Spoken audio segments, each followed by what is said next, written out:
Shefi i diplomacisë shqiptare Ferit Hoxha është vënë në qendër të debatit e akuzave nga opozita shqiptare dhe jo vetëm. Shkaku bë publikimi një bisede të marrë nga një grup WhatsApp-i, i cili pretendohet të jetë i ambasadorëve shqiptar. Në të shihet shqetësimi i përfaqësuesit të Shqipërisë Denion Mejdani për një shkrim nga mediat e Shkupit, ndërsa në përgjigje Ferit Hoxha kërkon të di reagimet e shqiptarëve atje duke i etiketuar si idiot. Ka qenë kryetari i Partisë Demokratike Belin Kolliçi, ai që së pari ka publikuar mesazhin e ministrit Hoxha.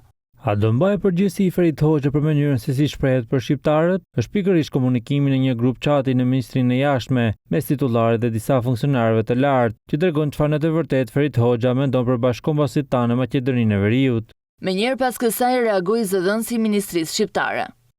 Është për të ardhur keq që pretendimet të tilla fabrikohen dhe më pas amplifikohen nga aktor politik në vend. Kjo nuk është hera e parë që në arenën publike hidhen pretendime se anëtarë të shërbimit të jashtëm gjëja shkelin hetimin e tyre.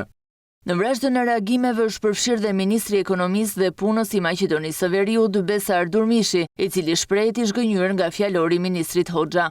Presim reagim dhe sqarim urgjent nga Tirana zyrtare, ndërsa ministri Hoxha duhet të kërkojë falje shqiptarëve të Maqedonisë së Veriut për ofendimet e bëra. Kjo lloj gjuhe shkel çdo kodeks etik e profesional dhe është skandaloze për një përfaqësues shteti.